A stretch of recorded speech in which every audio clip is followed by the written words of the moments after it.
Всем привет, друзья! Это вторая часть обзора на 2002 год. Расскажем про самые интересные яркие события этого года и сегодня в выпуске. Топ-5 лучших игр года, спортивные скандалы и победы, секретная тюрьма и ось зла. Модифицированные продукты наступают. Открыто производство талантов и звезд. Простые движения захватывают мир. Гибель лебедя и утрата надежды русского кино. Об этом и многом другом со всего мира прямо сейчас. Друзья, не забывайте ставить пальцы вверх, нажимать на колокольчик и писать комментарии. Это лучшая поддержка для канала.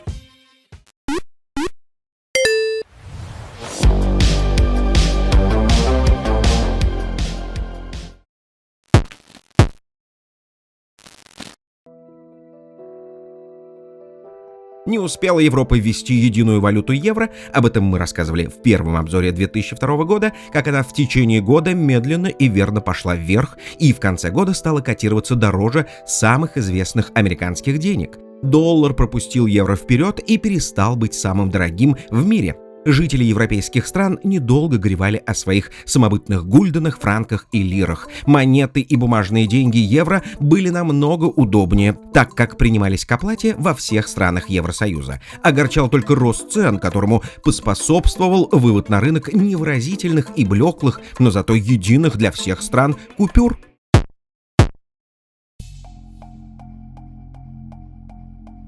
В 2002 году мир узнал новое слово – Гуантанамо. Закрытая от посторонних глаз тюрьма на американской военной базе на Кубе, маленький островок капитализма на социалистическом острове свободы. Мировой парадокс. База США на территории своего главного врага и оппонента. Как так может быть? Дело уходит в историю. В свое время Штаты бессрочно арендовали этот анклав у Кубы, и Гаване ничего больше не оставалось, как смириться с этим. На военной базе американцы размещают особо опасных пленных талибов из Афганистана. США не скрывают, что на Гуантанамо содержатся их главные враги – террористы. Пресса и общественность не совсем разделяют эту точку зрения, называют тюрьму концлагерем, пишут, что над людьми в Гуантанамо издеваются. Дело в том, что из самого сердца секретной темницы регулярно исходят вести о жесткости и суровости условий содержания пленников, которые немедленно становятся достоянием общественности. И Гуантанамо постепенно обрастает зловещей славой.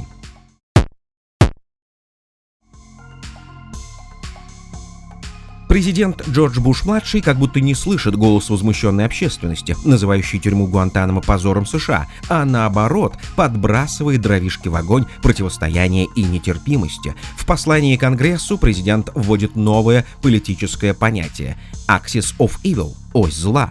Мир замирает в предчувствии нехороших событий, тем более что понятие «ось» не ново для планеты. В преддверии Второй мировой войны так называлось содружество фашистских государств Германии, Италии и милитаристской Японии. Сейчас же обозначены новые враги прогресса и человечества. Это Ирак, Иран, Северная Корея и афганский Талибан, государства и движения, поддерживающие, по мнению Буша, международный терроризм. Становится ясно – новая война неизбежна.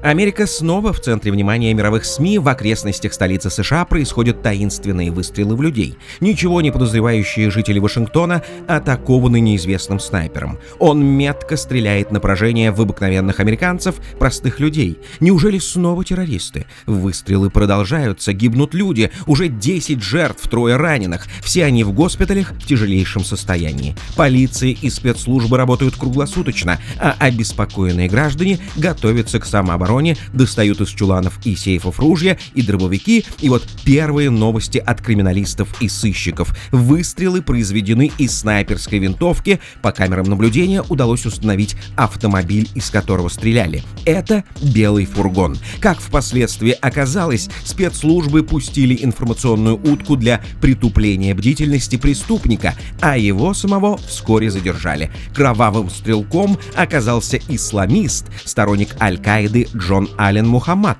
Он вошел в страницы истории 2002 года как вашингтонский кровавый снайпер.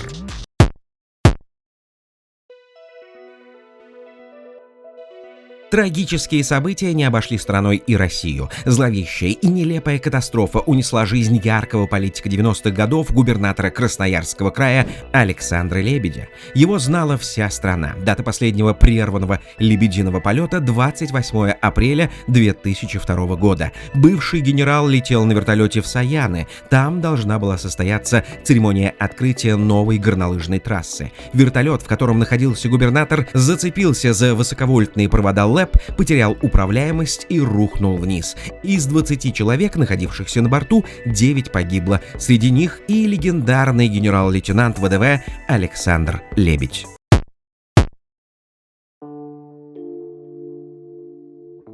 Для России большой проблемой в 2002 году становится тема Калининграда, бывшего немецкого Кёнигсберга, перешедшего под юрисдикцию СССР после Второй мировой войны. Проблемы обозначились после вступления Литвы в Евросоюз. Гражданам России стало невозможно приехать в город без визы. Калининград становится отрезанным от основной территории страны, неким российским анклавом, заложником Европы. Москва болезненно воспринимает новые условия сосуществования с Евросоюзом и грозит ответными мерами политикам Старого Света. Начинаются переговоры, которые определяют условия въезда и выезда из города по одному единому упрощенному документу. Визы, конечно, не ввели, но в зависимость от Литвы все же попали.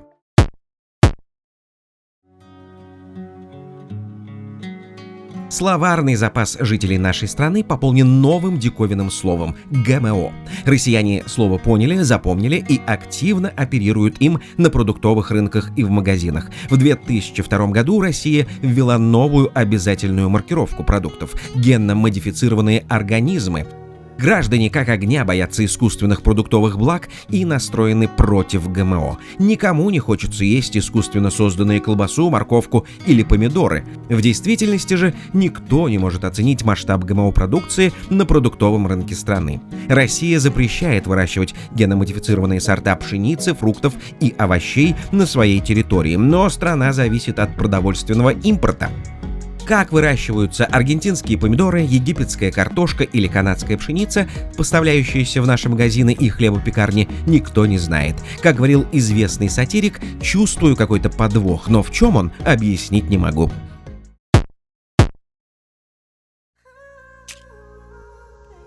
В 2002 году впервые официально входит в оборот речи понятие «офисный планктон». Появилось оно не сразу. На смену заводам и фабрикам с начала 90-х массово приходят деловые и офисные центры. Непонятно, отчего их так много, страна все меньше производит, а количество менеджеров и клерков в богатых и пафосных бизнес-центрах увеличивается как на дрожжах.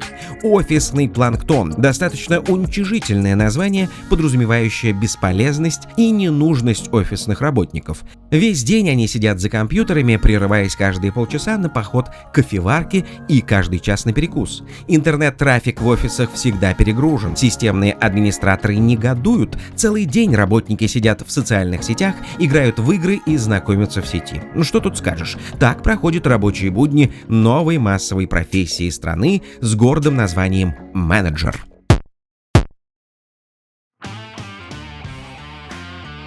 «Дальние моря, острова никуда не денутся от меня», пела в 90-е группа «Иванушки Интернешнл». Композитор Игорь Матвиенко, он же главный наставник, продюсер и куратор нового проекта, мелодию оставил, слова заменил, и появился новый гимн «Круто ты попал на ТВ». Гимн самой популярной музыкальной передачи 2002 года «Фабрика звезд». В прямом эфире будущие звезды российского шоу-бизнеса на глазах телезрителей превращались из маленьких и неприметных в ярких и заметных. В советское время телевидение тоже любило разные конкурсы. КВН, «А ну-ка, девушки» и, конечно, «Алло, мы ищем таланты», которая в 2000-м, как птица Феникс, восстала из пепла. Но теперь уже в новом современном облике. Из 1000 провинциальных мальчишек и девчонок отбирают 17 участников. Все они заселены в звездном доме, где, по аналогии с шоу «За стеклом», живут и репетируют под прицелом видеокамер 24 часа в сутки. Каждую неделю отчетный концерт концерт и отчисление из команды по итогам выступления. За 3-4 месяца эфиров юных артистов знает вся страна. Группа «Фабрика» и группа «Корни» сразу же после окончания телепроекта отправляются на гастроли, делать денежный чес по городам и весям нашей необъятной родины.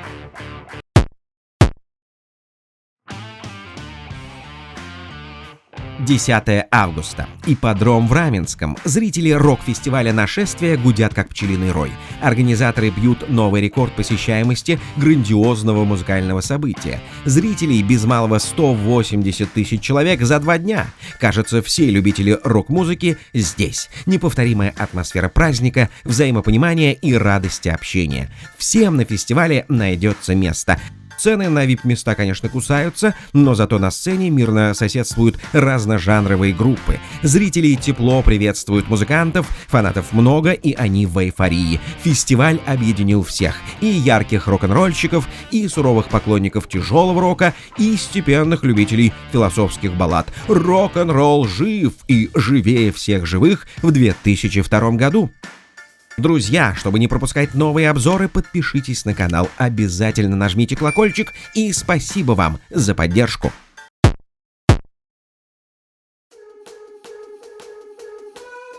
Российская поп-музыка на подъеме. Простые музыкальные движения группы Тату успешны как никогда. Впервые в российской музыкальной истории российский дуэт возглавляет популярные чарты радиостанций Японии и многих европейских стран. Лена Катина и Юля Волкова родом из прекрасного творческого детства. Обе пели в коллективе «Непоседы». Девочки выросли, похорошели и перестали петь про дождик, солнышко и маму. Их интерес теперь отношения полов, и не всегда в традиционном понимании. Яркие образы и сама песня «Я сошла с ума, мне нужна она» попала точно в цель на раскрепощенном Западе и в тихой с виду Японии. Жители страны восходящего солнца помешаны на аниме, явно скрывая некие тайные желания, с восторгом принимают юных девушек-тинейджеров в коротких юбчонках из России, мигом забывают про Чебурашку и раскупают синглы Тату немыслимыми тиражами. Позади наших девочек по продажам сам Майкл Джексон и Мадонна. Неотразимый король поп-музыки Филипп Бедросович тоже печально курит в сторонке. Всеобщий восторг и фурор в стране Хоку, Саке и Сакур. Даже сам премьер-министр страны, господин Кайдзуми, стал поклонником талантливых девчонок и лично встретился с ними.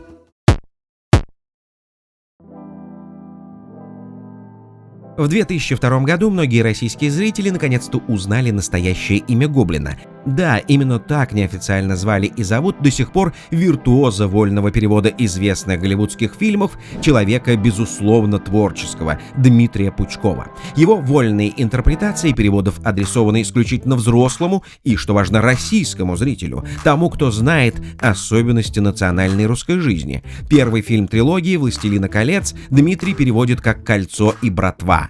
Персонажам переводчик тоже дает особенные имена. Логоваз, Электродрель, Гиви. Фильмы в переводе Гоблина действительно отличались от оригинала, но мужская аудитория страны предпочитала только их. Слава Гоблина достигла пика в 2002 году. Русский жаргон и ненормативная лексика в его озвучках применяется в меру. Хлестко, точно и там, где нужно. Русские народные фильмы — новый жанр, понятный исключительно истинному самобытному гражданину нашей необъятной страны, или, как говорят политики, глубинному народу.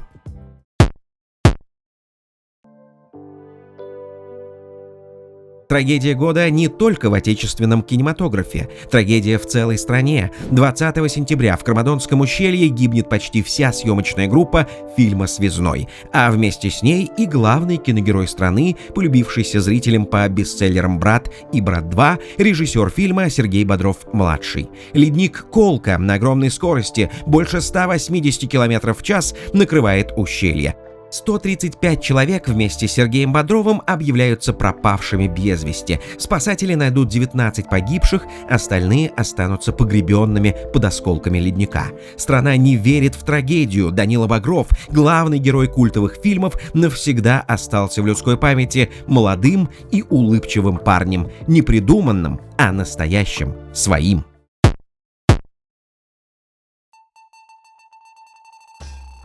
2002 год выдался настоящим спортивным годом. О триумфе российского фигурного катания на чемпионате Европы в Швейцарии мы рассказывали в прошлом обзоре. Сегодня вспомним чемпионат мира по футболу в Японии и Южной Корее, триумф российской мужской сборной по теннису на Кубке Дэвиса и допинговые скандалы 19-й зимней Олимпиады. В феврале 2002 года внимание всего мира приковано к американскому городу Солт-Лейк-Сити, столице 19-х зимних Олимпийских игр. В престижных соревнованиях принимали участие 77 стран, 18 национальных команд стали победителями и триумфально поднимались на первые ступени пьедестала почета. Сборная России на турнире выступала откровенно неудачно.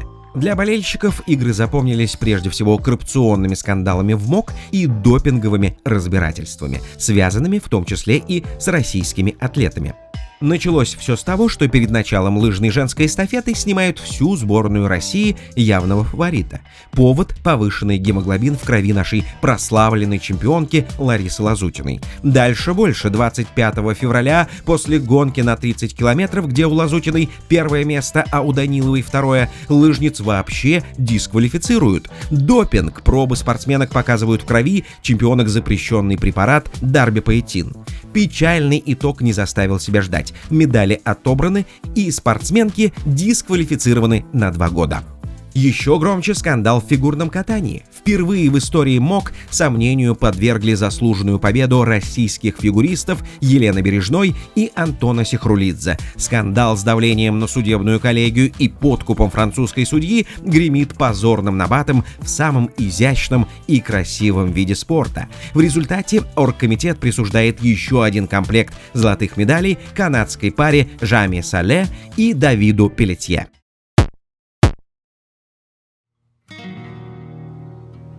Чемпионат мира по футболу дарит заслуженную победу Бразилии. Победа в турнире и Кубок мира 2002 года, 5-й по счету, победный титул бразильцев. В стране национальный праздник. В финальном матче побеждена сборная Германии. 2 безответных гола отправляет в сетку немцев герой турнира и всей Бразилии, нападающий Роналдо. Сборной России опять не везет. Проиграв команде Бельгии и хозяевам турнира японцам, сборная не выходит из группы. Чем очень злит своих фанатов, которые устраивают погромы на Манежной площади в Москве.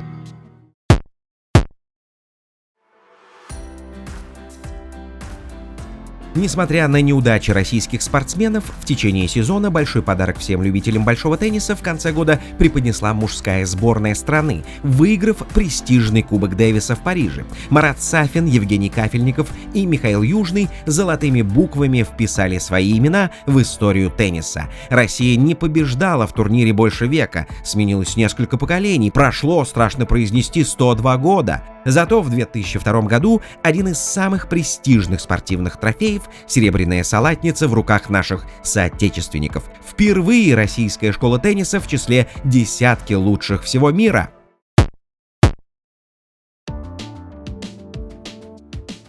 2002 год для многих компьютерных игроков стал периодом открытия новых, интересных и любимых виртуальных историй.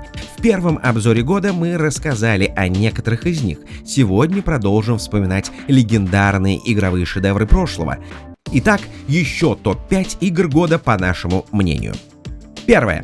Blood Rain. Захватывающие приключения полуженщины-полувампирши из тайного общества Brimstone. Фантазия создателей игры воистину не знала границ. Действие разворачивается в 30-х годах 20 века. Тем не менее, в игре смешалось все. Вампиры, ходячие мертвецы, пауки, оккультисты и даже нацистские общества, против которых смело выступает главная героиня. Злодей получает по заслугам, и в сознании геймеров утверждается мысль, что быть вампиром — это не всегда так уж плохо. Mafia: The City of Lost Heaven. Культовый гангстерский шутер 2002 года не мог остаться незамеченным. Игра была настолько грамотно сделана, что завоевала сердца фанатов в считанные дни. Игра, представленная в виде своеобразной открытой книги о жизни главного героя Томми Анджело, простого таксиста, по воле случая ставшего мафиози, повествует о его приключениях в составе грозного мафиозного клана Сальери за океаном в начале 30-х годов. Америка этого времени времени показано блестяще. Все главные темы жизни того периода — Великая депрессия, гангстерские войны, сухой закон, продажные политики — собраны в сюжетной истории просто великолепно. По ходу развития сюжета изменения происходят и с главным героем, который понимает, что совершил ошибку, встав на преступный путь. Но дороги назад уже нет. В 2020 году вышел ремейк игры, который тепло был встречен фанатами. А что вы хотите? Как говорится, мафия бессмертна. Третье. Grand Theft Auto Vice City. Еще одна игра-легенда, выпущенная 27 октября 2002 года на платформе Sony PlayStation 2, а впоследствии и на всех других основных игровых платформах. Бестселлером новинка стала почти сразу. Коммерческий успех продаж копий игры радовал разработчиков, впрочем, как почти все новые серии GTA. Явное сходство стилистики игры и известного фильма «Лицо со шрамом», удачно созданная атмосфера, музыка, автомобили, одежда персонажей конца 80-х были прекрасно переданы в приключенческой саге. Геймплей и графика тоже были на уровне. Возможности открытого мира, путешествия героя, выполнение основных сюжетных и побочных квестов дарило игрокам свободу выбора и наслаждение от этой превосходной истории. 4.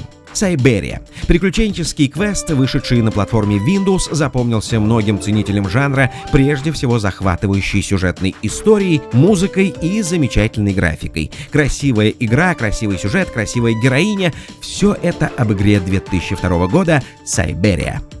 5. Battlefield 1942. Знаменитый военный шутер всех времен и народов. Игроки переносились в годы Второй мировой войны и яростно воевали друг с другом в многопользовательском режиме. Главное преимущество игры, которое признавали все геймеры, это прежде всего огромный выбор вооружения и возможность управлять сумасшедшим боевым арсеналом. К нему относились и самолеты, и танки, и военные корабли.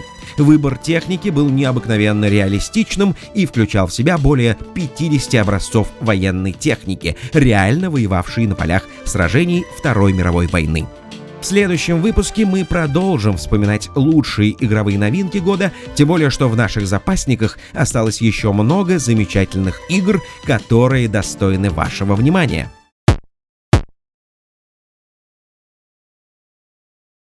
Подведем итоги второго выпуска на главные события 2002 года. Год выдался богатым на скандалы и конфликты. Неспокойно было в мире, неспокойно было и в нашей стране. Спортивные события радовали болельщиков, люди привыкали к современным реалиям нового технологичного мира. Уходили яркие звезды, но жизнь не останавливалась. Она шла вперед и готовила людям новые сюрпризы. Какие из них были приятными, а какие не очень, мы обязательно расскажем вам в третьей, заключительной части нашего расширенного обзора на 2002 год. Друзья, пишите комментарии, подписывайтесь на канал и до скорых встреч на нашем канале, где события и явления давно минувших дней снова оживают в нашей и вашей памяти.